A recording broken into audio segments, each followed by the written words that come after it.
How would you evaluate where the team is heading into the weekend? Really good. I mean, obviously it was awesome to get that 8th seed, and we're super excited, as you know, but playing in front of Goss Stadium, we got to get this weekend first and then to play the next one. So really just taking it one game at a time. But like I said, we're super excited to get that 8th seed.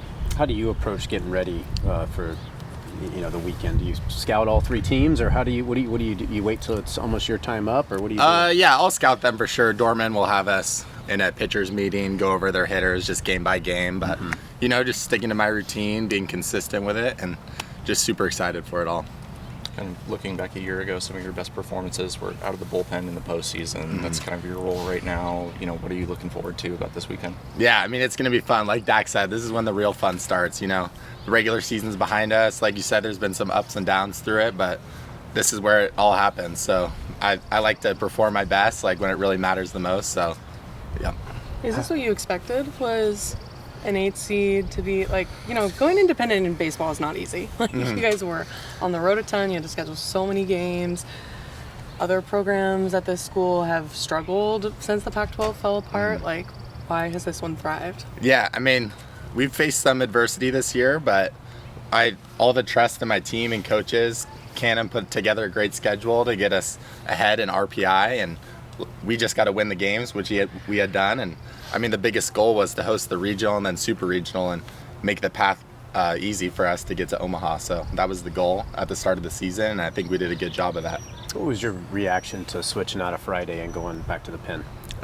It was a little difficult for me at the start, but I think it was obviously it's been good for me in the pen. I mean, it's different for sure, but I want to help the team win any way I can, and whether that be starting role or in the pen, it doesn't really matter. So however many innings I get out of the pen, and so just a lot of those innings are more like higher leverage too. Sure. So yeah. How's the curveball and cutter coming along? They're coming along well, just even in catch play every day, working on it. So, and it was good this past weekend being able to face our own team with not really any consequences. So I really got to throw those 2 and the curveball. I wasn't throwing a lot of fastballs against them, just to work on it, improve. Come high and tight on anybody? No, we actually the catcher would have to tell the hitter if it was a fastball inside, only if it was a fastball inside. And there were a couple home runs hit off those, so the pitchers had excuses because the hitter knew it was coming. Built-in excuse. Yeah. At what point did you kind of start actually really mixing in the curveball? Webby made it sound like it hasn't been very long. Yeah, no, I started in Hawaii, that first time I got that bullpen role, but I had thrown a slider earlier in the year, and it was kind of loopy in between the curveball and cutter, so I wanted to kind of differentiate the 2 and hopefully throw more strikes with it. Did you throw it at all in high school? No, I didn't. I didn't really throw a lot of breaking balls in high school, but yeah. So this is the first time you've ever really had been mixing in a curveball at any point? Yeah. Okay. Mm-hmm. Why now? What was the? Well, I talked with Canham a lot, and my sliders percentage, the strike percentage, was pretty bad on it, and that's the reason why I'd mainly been walking a lot of people. My fastball strike percentage has been fine, but the slider and changeup strike percentage was a little down, leading me to get behind the counts. So just wanted anything I can put in the zone and, obviously change up the hitter's timing. But it's been helping, and obviously just making continual improvements on that. This time of year, it's a situation where you could have multiple appearances in one weekend. As somebody who spent the whole year as a starter, do you have to work any differently this week to be prepared for those types of situations, I guess? Yeah, I think it's a little easier now, honestly, starting earlier in the year, because now I've been up to 90-something pitches earlier in the year, so now when I go out and relieve 2 or 3 innings and a 40 or 50 pitch count, it seems pretty light to me. So my arm's been worked up to that amount earlier in the season, so now it's good this postseason. And last year, I think it was my only time in the regionals I actually went out twice for a weekend, so definitely looking forward to that this year if they need me to go multiple times.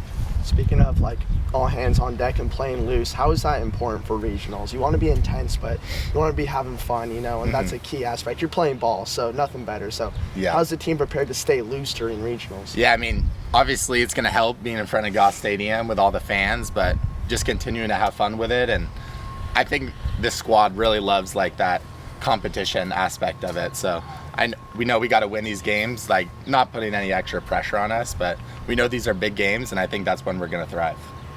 Did you do anything fun in your days off? Like Dak said, we've been golfing together, so. Who's the best golfer on the team? Probably me or Bryce Johnson. He played in high school, so us two, we go at it together. It's just you guys and Dax and who? There's a lot of people that play, but they're not as good. Yeah. But yeah. Who's the worst golfer on the team? Yeah, better Ooh, question. that's a good question. I don't mean to say Joey Mudd. I love him, but he's just, but we always play with him too. He's but closest to retirement age. yeah, He'd be rounding in the I know. field. He's been getting better. His swing is just, it's all right. But we love playing with him. It'll get there.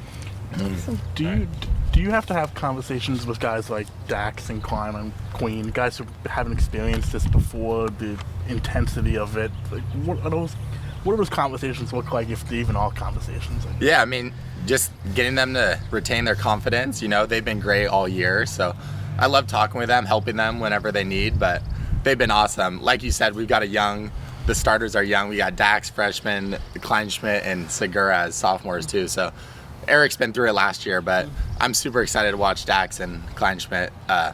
Sorry, they're right there. It's funny to watch them. But They're not listening. Yeah, no, I think they're going to thrive when it really matters the most. And like I said, they've done great the whole season. It's been fun watching them, but it'll be fun. You think back to your freshman season, was it a big difference jumping from that into the regular season, the postseason? And if so, how would you describe, going through that? No, freshman year is a little different because we were at LSU. It was pretty wild there. But just being a junior now, getting all that experience and stuff, I was maybe a little more scared my freshman year to go in that environment, but now I'm taking it on head on and super excited for it. You've been on postseason teams each of the last 3 years and, haven't made it past a super. What would it mean for you guys to finally get through to Omaha? Yeah, obviously getting to Omaha, that would be great, but the real goal is to win the national championship, and we're going to take that game by game. And obviously right now we've got to focus on St. Mary's, but I have full faith in the squad to make it all the way. So